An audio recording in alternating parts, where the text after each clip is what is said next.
मैं हूं आपका दोस्त, आपका होस्ट आरके, और आप देख रहे हैं आरके ट्रेडिंग। तारीख है दोस्तों 8 जनवरी 2023 और यहाँ पे 9 जनवरी 2023 के लिए सोमवार मंडे के लिए 3 स्टॉक्स इंट्राडे के लिए सेलेक्ट कर लिया है।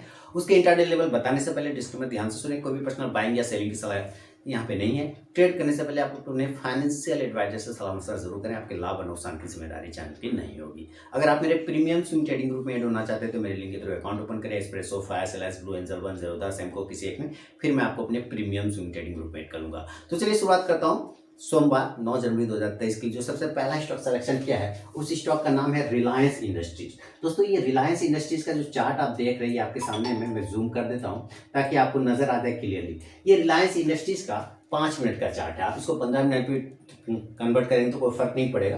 तो ये 5 मिनट के चार्ट पे रिलायंस इंडस्ट्रीज क्या दिखा रहा है ये समझिए कि रिलायंस के पास यहाँ पर एक ट्रेंड लाइन का रेजिस्टेंस है, डिसेंडिंग ट्रेंड लाइन है ना। यहाँ पर एक ट्रेंड लाइन का रेजिस्टेंस है और उसी ट्रेंड लाइन का रेजिस्टेंस को यहाँ पे इसने रीटेस्ट किया। आप देख लें यहाँ से एक रीटेस्ट किया और रीटेस्ट करने के बाद गिर गया।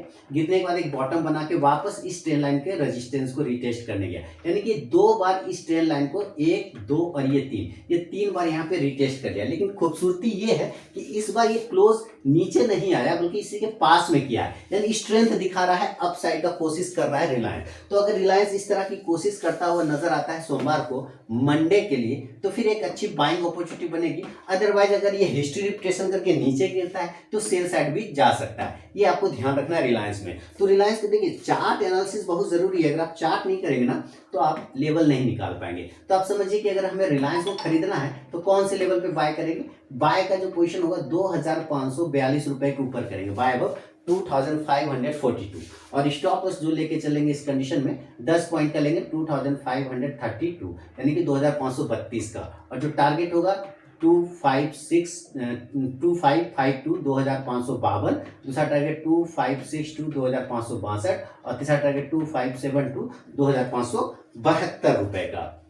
ये 3 टारगेट होंगे रिलायंस के। अगर ये रिजेक्शन ले लेता है, गिर जाता है नीचे, तो सेल साइड जाने का कोशिश करेगा। तो सेल के लेवल में यहाँ पे आपको लिख देता हूँ, सेल करेंगे हम लोग इस एरिया के नीचे। अगर ये निकलता है तो सेलिंग चला जाएगा 2530 के नीचे, सेल बिलो 2530 के बिलो सेल करना है। स्टॉप लॉस 2540 का लगाएंगे, 2540 2540 का, और जो टारगेट होगा 2520 2520, 2510 2510 और 2500 यानी कि 2500 रुपए का राउंड नंबर का ये हमारा तीसरा और फाइनल टारगेट होगा रिलायंस का। शुरू के 5 मिनट बिल्कुल भी आपको ट्रेड को अवॉइड करके चलना है। उसके बाद ही स्टॉक बाइंग या सेलिंग को एग्जीक्यूट करें तो ही ट्रेड करें, अदरवाइज उस ट्रेड को आप अवॉइड कर दें। ये पहला स्टॉक रिलायंस।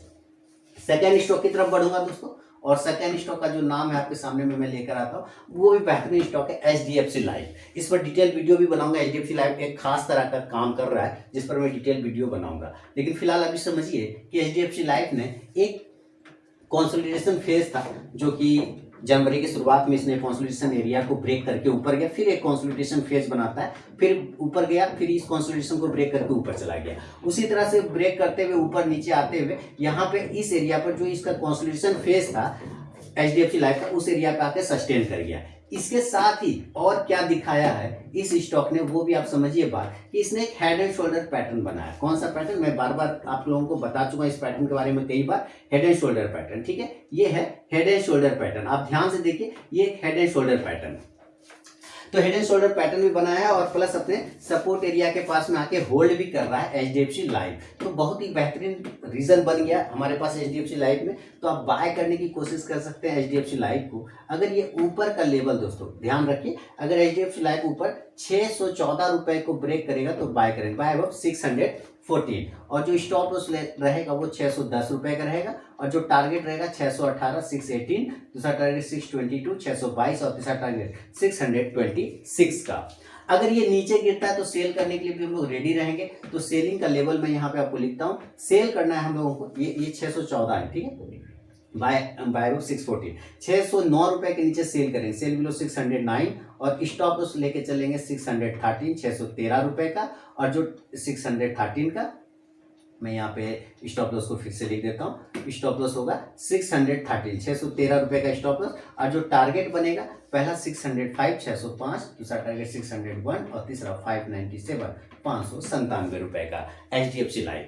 फर्स्ट टारगेट के पास भी स्टॉक पहुंचे तो जरूर अपना 50 to 70% क्वांटिटी बुक कीजिए, बाकी का आप स्टॉप लॉस ट्रेड कर सकते हैं। टेलीग्राम चैनल को ज्वाइन करना बिल्कुल ना भूलें, जहां पे आपको लाइव मार्केट में कॉल्स मिलता है और आरके ट्रेडिंग मोबाइल ऐप को भी डाउनलोड कर सकते हैं। तो ये 2 स्टॉक्स हुए विथ रीजन मैंने आपको बताया। तीसरा स्टॉक पे भी चलूंगा। मैं हमेशा कहता हूँ रीजन क्लियर होना चाहिए, फिर आपको पता चल जाएगा कि क्यों खरीदना है, क्यों बेचना है। तीसरा स्टॉक है इंडसइंड बैंक। अब ये इंडसइंड बैंक का भी आपको चार्ट समझना है, तो इसके लिए हमको इसको 15 मिनट के टाइम फ्रेम पे कन्वर्ट करना होगा। 15 मिनट के टाइम फ्रेम पे जब आप छोटा करेंगे तो आप देखेंगे कि इंडसइंड बैंक ने, हालांकि इसको आप आवरली चार्ट पे भी देखेंगे तो कोई फर्क नहीं पड़ेगा, इंडसइंड बैंक ने दिसंबर जो 26-27 तक का जो रेजिस्टेंस एरिया था उसके पास में आके सस्टेन कर गया। आप देख रहे हैं उसके पास में आके सस्टेन कर गया। आवरली चार्ट पे भी बहुत ही बढ़िया सपोर्ट लेता हुआ ये स्टॉक नजर आ रहा है यहाँ पर, और उस एरिया को रिटेस्ट भी कर चुका है। तो मुझे लग रहा है कि इंडसइंड बैंक पर आप फोकस रखिए सोमवार के दिन, मंडे के दिन, इसलिए मैं इसके लेवल यहाँ पे लिख दूंगा इंडसइंड बैंक का, कि अगर आपको बाय करना है तो बाय करेंगे इंडसइंड बैंक को हम लोग 1188 रुपए के ऊपर। बाय अब 1188 और स्टॉप लॉस लेके चलेंगे 1181 रुपए का, 1181 का टारगेट होगा 1195 1195, दूसरा टारगेट 1202 1202 रुपए का, और तीसरा 1209 1209 रुपए का। ये 3 टारगेट होंगे इंडसइंड बैंक के बाय साइड में। इनकेस अगर ये गिर जाता है, इस एरिया के नीचे आ जाता है, यहाँ से नीचे गिरता है तो सेल करेंगे। तो सेलिंग का भी लेवल मैं यहाँ पे लिख देता हूँ। सेल का जो लेवल होगा, सेल बिलो हो जाएगा 1175, 1175 के नीचे सेल, और स्टॉप लॉस 1182 1182 का लेके चलेंगे, और जो टारगेट होगा इस कंडीशन में 1168 1168, दूसरा टारगेट 1161 1151, और तीसरा टारगेट 1154 1154 रुपए का। ये तीसरा टारगेट सेल साइड में इंडसइंड बैंक का। दोस्तों बिना स्टॉप लॉस के ट्रेड करने की गलती कभी ना करें और अपने ट्रेडिंग स्टॉप लॉस का यूज जरूर करें। तो वीडियो और एनालिसिस पसंद आया जरूर फीडबैक करें, टेलीग्राम चैनल को ज्वाइन करें, प्रीमियम स्विंग ट्रेडिंग ग्रुप में ऐड होने के लिए मेरे लिंक के थ्रू अकाउंट ओपन करें, espresso fire /blue angel 10 Samco किसी एक में, फिर मैं आपको अपने प्रीमियम स्विंग ट्रेडिंग ग्रुप में ऐड कर लूंगा। तो चलिए मिलूंगा नेक्स्ट वीडियो में दोस्तों, तब तक के लिए बहुत बहुत धन्यवाद।